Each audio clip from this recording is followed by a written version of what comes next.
the structure and functionality of an ecosystem very well in order to better manage those ecosystems and provide solutions.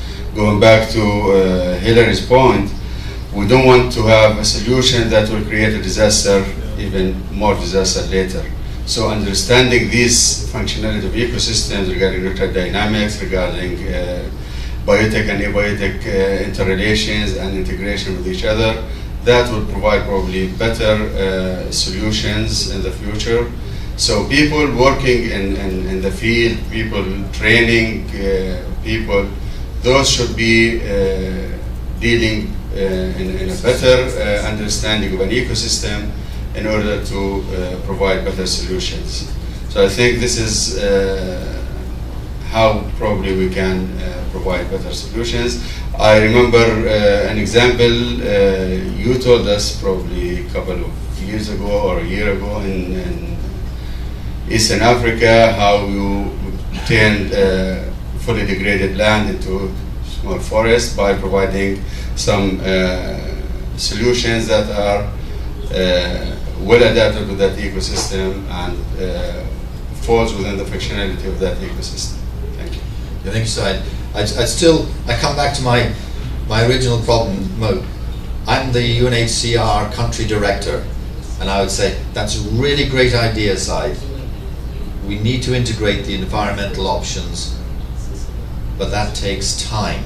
And I remember we had to do UNHCR plans for 6 months on how to integrate the environment.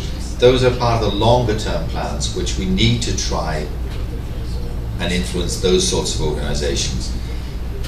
Jan first, and then Hillary. And I totally agree. I think we worked also together a little bit on this issue. I know a case from Sierra Leone where it was more on a personal basis that the UNHCR in the refugee camps they had was working with Environmental Foundation for Africa, that's a locally based group. And they did environmental education, at least because they knew these people were staying there for longer than a year. At least there was some education about what you could do with tree planting, those kind of stuff. That's not a solution long term, but at least if these people leave the places, then they have some understanding of how the environment works, and they can practice that at home. From DRC I know, so that's the region we know, South Kivu, North Kivu. Same problem, a lot of refugees coming now, they stay for years already there. So in fact they don't look at where the wood for the cookstoves comes from, so they really are denuding the hills around. I think it's again, because as the discussion is coming back, it's always about planning in advance. If you know where people, if you know where the areas are where you can expect people to go, to flee, then you can already look how that might impact the environment, and you can look for solutions that will, say, partly reduce some of the impacts those large groups will have. But at the end, I think it's about saving lives, and then the long term is not. But there is discussion going on. It's about planning and being prepared to have some of those things being implemented. Thanks. Thank you very much. Yeah, Hillary. Just a short one. An example, I hope. Yes, moving towards solutions, and I think Karen already opened the debate regarding the response to the tsunami in the Indian Ocean. I think one of the strengths of IUCN is to produce knowledge products that are usable. And perhaps as CEM, we ought to be thinking proactively as to very perhaps brief but clear guidance to people like CARE, people like these, that in the event of, I mean, when people are moved from one place to another, they're coming from villages where they're scattered. Now you put them in one camp. Whereas at one time sewage was no issue, but because they're now in one camp, it becomes an issue, which for us as ecosystem people, it has downstream effects which the manager might not see immediately.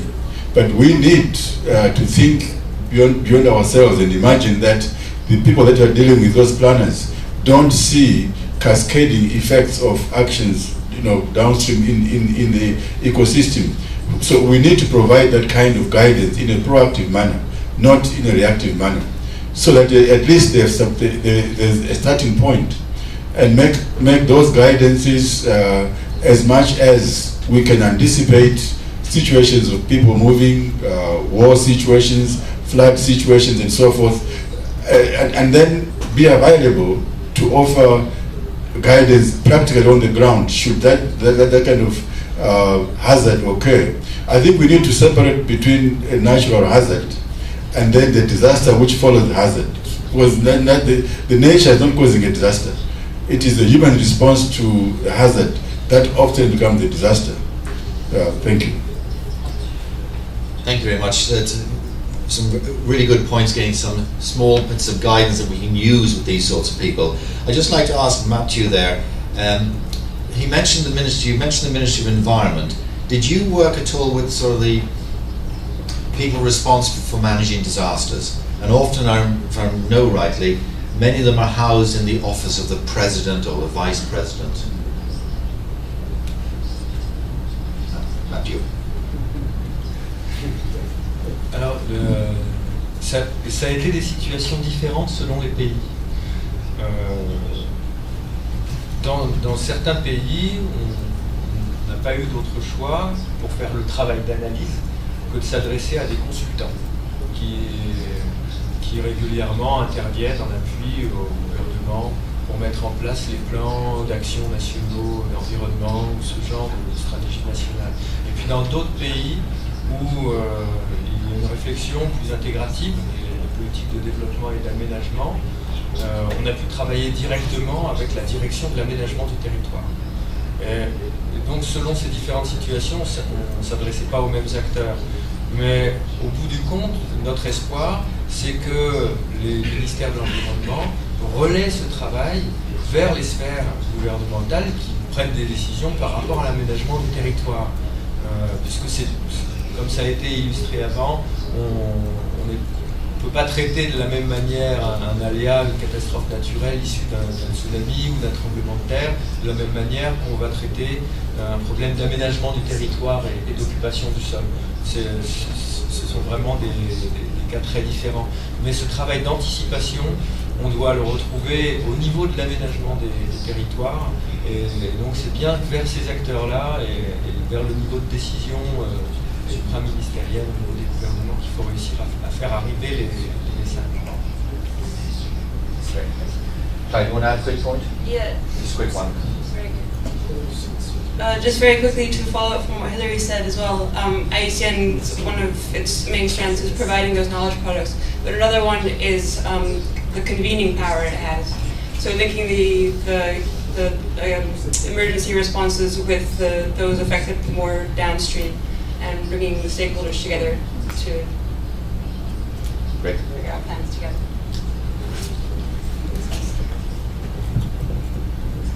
I'll tell you what we are doing at the Council of Europe. We think is important to come before. So we, for instance, this year we organized a training on actually in Georgia, for the Council of the region.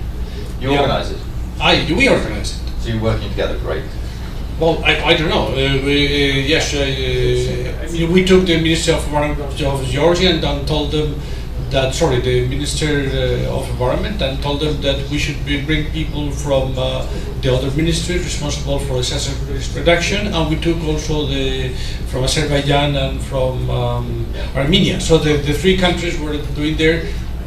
And another thing, for instance, to touch more the disaster risk reduction communities, to go directly with them with ideas. And for instance, Karen wrote a report for how governments, we asked her to write a report for us on how governments should deal with this, with a number of precise recommendations. We have presented these to European governments. They seem to like it. They find the idea interesting, But this means that they are not necessarily thinking about that. And of course, a lot of people in the disaster risk reduction community are coming also together. We have formed a kind of partnership that perhaps Karen can talk about that before, and then later, and then trying to promote this in the circles that have to decide on that. Okay. Actually, we think that we find ourselves in the the middle of the two worlds. On the Greens, we are telling them, hey, disaster risk reduction is something important, don't forget about it. And the other people say, hey, don't be environmentally friendly with your solutions. I think as IUCN, as our group working with DRR, we feel exactly the same. And we're in two worlds and we're getting kicked at from both sides. Karen, do you want to quickly mention about PEDR? So, well, first of all, Hirli, I have good news for you. We did write in 2 years ago the environmental guidance note for disaster risk reduction, and if you haven't read it, I'm going to send it to you. And but maybe it needs to be updated, and we need to send it out to more practitioners. But your point is well taken. We are working IUCN with 13 other organizations. There's a couple of partners in the room. Council of Europe is one, TNC. WWF was here and I think just left, UNESCO, and we have a long list of partners working together in the Partnership for Environment and Disaster Risk Reduction, where we bring together a lot of the science and translate that in a language that's understood for policymakers and to DRR practitioners, so that we're really trying to bridge this gap between conservationists and DRR community. We have a training workshop package that we've put together and has been now, we've done this in a couple of countries now, about 5-6 countries, and it's really, the main idea is to bring together the different groups, development organizations, environmental organizations, DRR and climate change adaptation, and to get them to talk to each other. We also have a master's course now on this topic. And in a couple of minutes, I'll also present a new knowledge product that is just coming out. So I guess some of the things that I'm hearing from you is really the need for communication across the sectors, and land use planning is another strong theme coming out.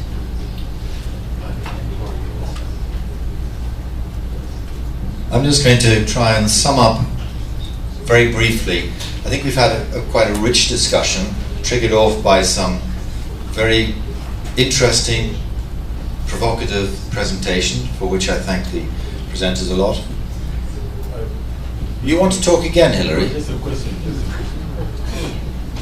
One thing I was hoping, One thing I was hoping for CEM and for the theme is, what do we take from here as work for the next 4 years? You're just doing my job for me. Sorry. That was one of the reasons I asked those two questions. What do we take as, I guess most of us here are coming from a conservation world, since we're in Conservation Congress. We also have to we also have to take that message to our dear beloved friends in the DRR world. And there are a number of areas. Some of them are more process, like the importance of reaching out and going to work with the DRR type communities. The PEDR partnership, the Partnership on Environment and Disaster Risk Reduction, is one approach that is happening. But that needs to be taken much further. It needs to be taken down to the level of working in Georgia and Armenia, to the level of working with the West African countries as they grapple with various coastal potential disasters. So that's one whole area of work. I think we recognize that DRR, ecosystem-based disaster risk reduction, is actually contributes to ecosystem-based adaptation.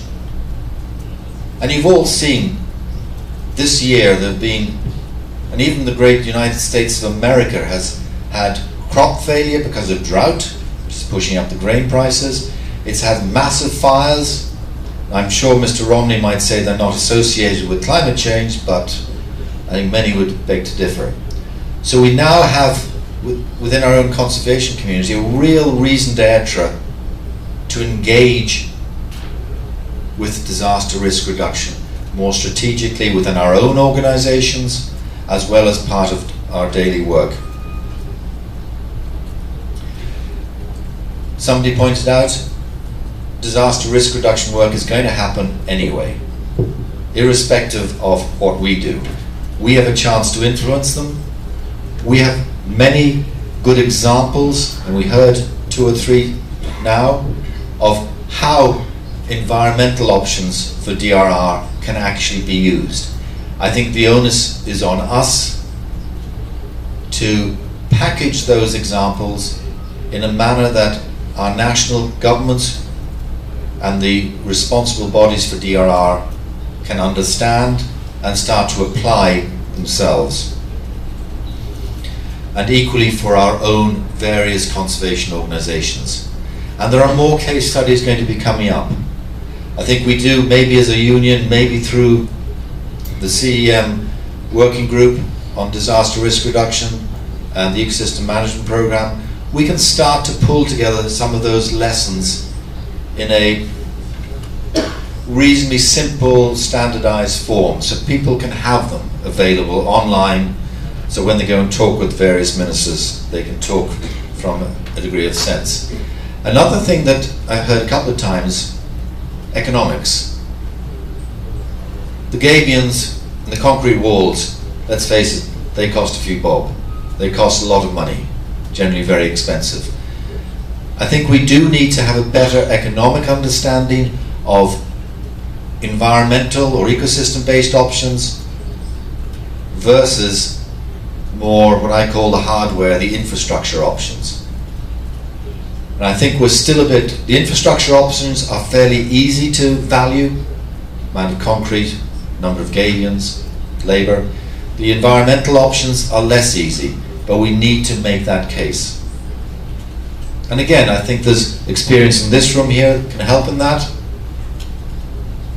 as well as experience outside.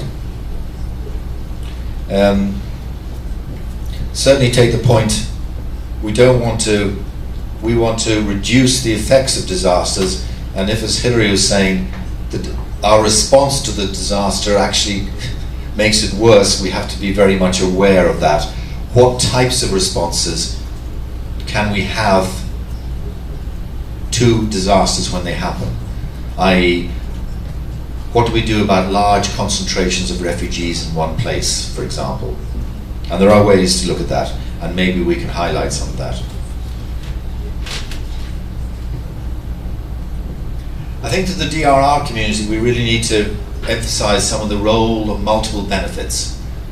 And we need to increase the number of short-term benefits so the DRR community can use and integrate those short-term benefits, but that the DRR community can also recognize the importance of long-term solutions that provides improved livelihoods for people, improved conservation for us, and reduced future impacts of disasters.